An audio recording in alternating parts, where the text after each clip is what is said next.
Hello दोस्तों, कैसे हो आप लोग। स्वागत है आपका परफेक्ट वर्ल्ड की एक और न्यू वीडियो में। इस वीडियो में मैं आपके लिए परफेक्ट वर्ल्ड के लेटेस्ट एपिसोड को बहुत ही ज्यादा डिटेल में एक्सप्लेन करूंगा, जिसको देखकर आपको वाकई में बहुत ही ज्यादा मजा आएगा। परफेक्ट वर्ल्ड के पिछले एपिसोड में हमने देखा था सी हाओ को तियानरेंग सिटी के सेलेस्टियल गॉड्स लोग पकड़ लिए थे। बहुत ज्यादा जिद करने के बाद सी हाओ भी उनके इस इन्विटेशन को एक्सेप्ट करता है और यहाँ पे कुछ दिन रुकने के लिए मान जाता है। सी हाओ वहाँ एक फ्लाइंग इमोर्टल स्टोन वाला कॉम्पिटिशन भी जीतता है, जिसकी वजह से वो यहाँ की दो ब्यूटीफुल लेडीज से अब शादी भी करने वाला है। पर वैसे ही दोस्तों, वार क्लैन के लोग सी हाओ को ढूंढते हुए सेलेस्टियल क्लैन में आ जाते हैं और सेलेस्टियल क्लैन के इन लोगों को धमकाने लगते हैं। अब आगे एपिसोड स्टार्ट होती है, जहाँ हम देखते हैं यहाँ ये वार क्लैन का बंदा सेलेस्टियल क्लैन के लोगों को सी हाओ को उनके हवाले कर देने को कह रहा है, पर ये लोग इसकी इस बात को नकार दे रहे हैं। मैं आपको अभी सी हाओ की करंट स्थिति बताऊं तो अभी सी हाओ सेलेस्टियल क्लैन में ही तियानरेंग सिटी के आउटसाइड एरिया में जो उस इमोर्टल स्टोन से जो इनहेरिटेंस हासिल कर रहा था उसको रिफाइन कर रहा है, और ये प्रोसेस सक्सेसफुली कंप्लीट होने के बाद वो सेलेस्टियल क्लैन का इनहेरिटर बन जाएगा। इसी वजह से दोस्तों यहाँ ये ओल्ड मैन ओल्ड लेडी सी हाओ को प्रोटेक्ट कर रहे हैं। वो सी हाओ की लोकेशन इसको बता नहीं रहे हैं, ना ही वो लोग सी हाओ को इससे देना चाहते हैं। इस बात पे वो बंदा इन लोगों को बोलता है, आपको नहीं पता आप कितनी ज्यादा बड़ी गलती कर रहे हैं। आप जो उसको मोशी समझ रहे हैं वो असल में मोशी नहीं है बल्कि कोई और है। ये वही बंदा है जिसने लाइटनिंग इनहेरिटेंस को हासिल करा। ये वही बंदा है जिसने वार गॉड को मारा। और फिर तब उन्हें बताता है कि ये बंदा और कोई नहीं बल्कि हुआंग है। अब दोस्तों, हुआंग की बात को सुनकर ये लोग बहुत ही ज्यादा शॉक्ड हो जाते हैं। अब हुआंग से इन लोगों का मतलब है वही सुप्रीम बीइंग हू तियान। सी हाओ को यही सेम चीज पिछली बार केव में वो एंसेंट लेडी बोली थी। वो बंदा कहने लगता है, आप लोग इसे प्रोटेक्ट कर रहे हैं, देखना ये आपके साथ क्या करेगा। ये हुआंग है, ये हम सभी क्लैंस को बर्बाद करके रख देगा। इसकी बात को सुनकर सेलेस्टियल क्लैन के लोग घबरा जाते हैं। ये लोग इसीलिए घबरा रहे हैं क्योंकि जो ये हुआंग एम्परर है वो अपने समय के दौरान पूरी इस वर्ल्ड को जीत लिए थे, और उस बीच सेलेस्टियल क्लैन हो या वार क्लैन हो या और भी दूसरे क्लैंस हो, सब उनके अंडर आते थे, सब उनकी पैरों की धूल के बराबर थे। और इस क्रम के दौरान जो हू तियान एम्परर है वो बहुत बार बहुत सारे क्लैन को तबाह भी कर दिए थे। अब उस बंदे से ये बात जानने के बाद भी सेलेस्टियल क्लैन का जो ये करंट लीडर है वो कहने लगता है, वो चाहे जो भी हो अभी वो हमारे गेस्ट हैं और हम तुम्हें उन्हें देना अफोर्ड नहीं कर सकते हैं। और क्योंकि ये वार क्लैन का बंदा सेलेस्टियल क्लैन के बंदों को धमकाने जैसे कह रहा था, इसीलिए सेलेस्टियल क्लैन के ये सोवरेन उस बंदे को डांट कर भगा देते हैं। कहते हैं, हम तुमसे नहीं डरते हैं, अगर तुम्हें वार चाहिए तो वार होगा, पर हम हमारे गेस्ट को तुम्हें नहीं सौंपने वाले हैं। अब ये बात सुनने के बाद वार क्लैन का वो बंदा वहाँ से चला जाता है। अब दोस्तों, मैं आपको एक्सप्लेन करता हूँ कि यहाँ पे ये सेलेस्टियल क्लैन के सोवरेन ऐसा क्यों कहे।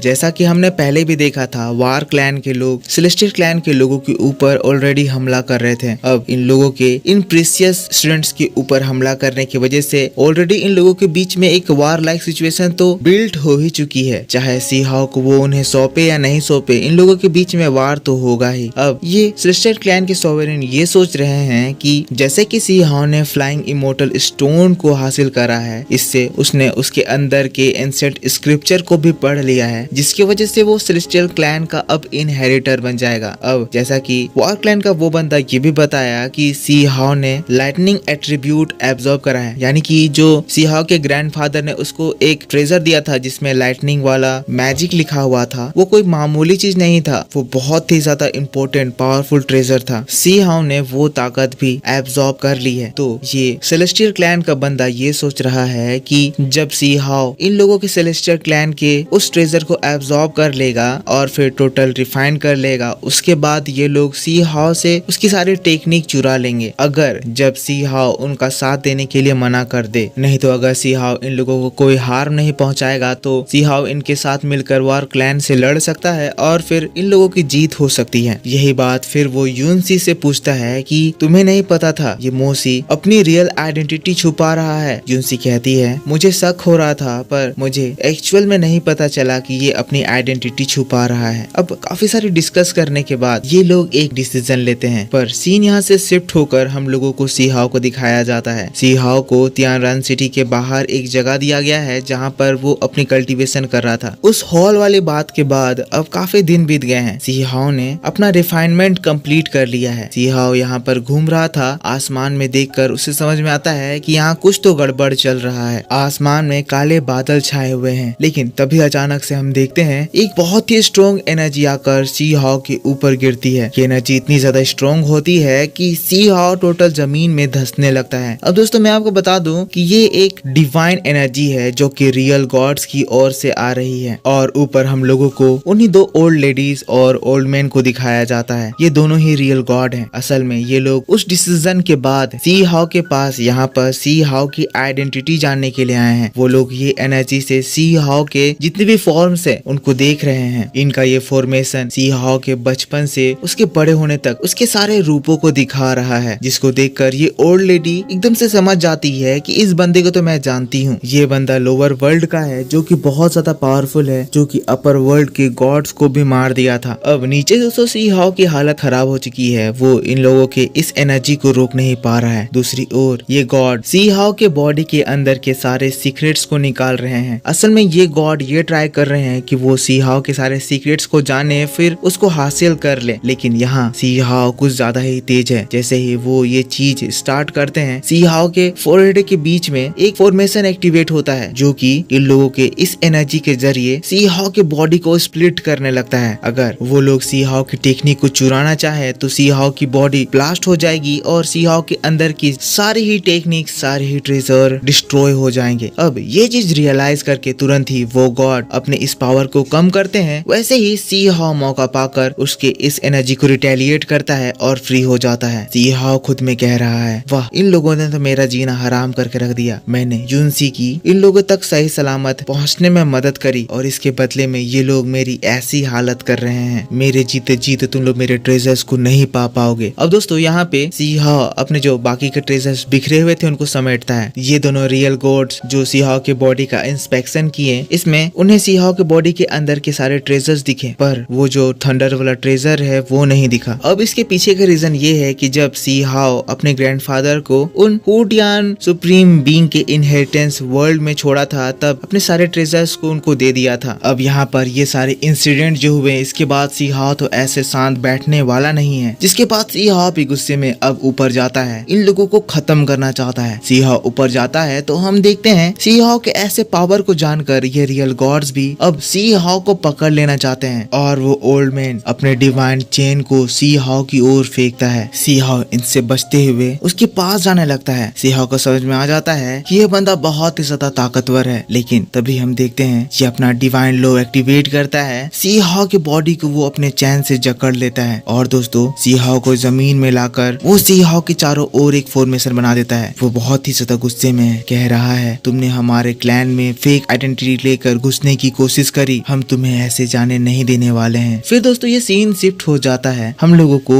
वो सीन दिखाया जाता है जब ये दोनों ओल्ड गाइस यूनसी के साथ हैं। असल में दोस्तों उस हॉल में मीटिंग के बाद ये लोग फिर से एक मीटिंग कर रहे थे, जिसमें ये ओल्ड मैन अपने चालों को इन लोगों को बता रहा था। यानी कि ये लोग ये डिसाइड कर रहे थे कि उसके बाद ये लोग सी हाउ को जरूर पकड़ेंगे, क्योंकि उसके अंदर बहुत सारे रेयर ट्रेजर्स होंगे जिसको वो लोग किसी दूसरे के हाथों में पड़ने नहीं दे सकते हैं। दैट्स व्हाई दोस्तों अब ये लोग सी हाउ के दुश्मन बन चुके हैं, और वो सी हाउ को अब जान से मारने वाले हैं। लेकिन दोस्तों तभी अचानक से वहाँ पे एक बहुत ही ज्यादा इमेंस डिवाइन एनर्जी इवॉल्व होती है। वहाँ पर एक बेल आ जाता है। अब दोस्तों मैं आपको इस बेल के बारे में बताता हूँ। ये एक बहुत ही ज्यादा डिवाइन बेल है। ये बेल हम लोगों ने पिछली बार सी हाउ के लोअर वर्ल्ड में देखा था, जब पहली बार अपर वर्ल्ड के लोग हमला कर रहे थे और वो लोग बेल से सी हाउ के उस प्रोटेक्टिंग बैरियर को तोड़ रहे थे। पर इस बार वाला बेल बहुत ही ज्यादा स्ट्रॉन्ग है, और ये एक बहुत ही ज्यादा सुप्रीम गॉड का है। यहाँ पर ये बेल इन लोगों के लिए एक मैसेज लेकर आया है, जिसमें वो इन लोगों को धमका कर कहता है कि उस लड़के के पास थंडर ट्रेजर है, तुम उसे हमारे हवाले कर रहे हो या नहीं। तो इसको देखकर तुरंत ही सेलेस्टियल क्लैन का वो बंदा उनकी बातों को मान जाता है, और फिर वो बेल भी वहाँ से गायब हो जाता है। इसके गायब होने के बाद ये ओल्ड लेडी कहने लगती है, तो क्या हम लोग सच में अब सी हाउ को उनको देने वाले हैं? ये ओल्ड मैन कहता है, हमें उसे उन्हें देना ही होगा, पर उससे पहले हम उसके ट्रेजर्स को निकाल लेंगे। और दोस्तों बस इसी बात के साथ परफेक्ट वर्ल्ड का ये एपिसोड इसी जगह पर खत्म हो जाता है। तो मेरे दोस्तों आप मेरे को बताओ कि आपको ये एक्सप्लेनेशन कैसा लगा। अगर आपको वीडियो पसंद आया है तो जरूर से इसको एक लाइक करना, कमेंट करके बताना कि आपको वीडियो कैसा लगा। अगर आप इस चैनल पर पहली बार वीडियो देख रहे हो तो जरूर से इस चैनल को सब्सक्राइब कर लेना। मैं आपके लिए इसका नेक्स्ट एपिसोड एपिसोड बहुत ही ज्यादा जल्द लेकर आऊंगा, जिसमें सारी चीजें आपको बहुत ही ज्यादा डिटेल में समझाऊंगा। तो मैं मिलता हूँ आपसे इसके नेक्स्ट वीडियो को लेकर थोड़ी ही देर बाद। तब तक के लिए take care, bye bye, thanks for watching.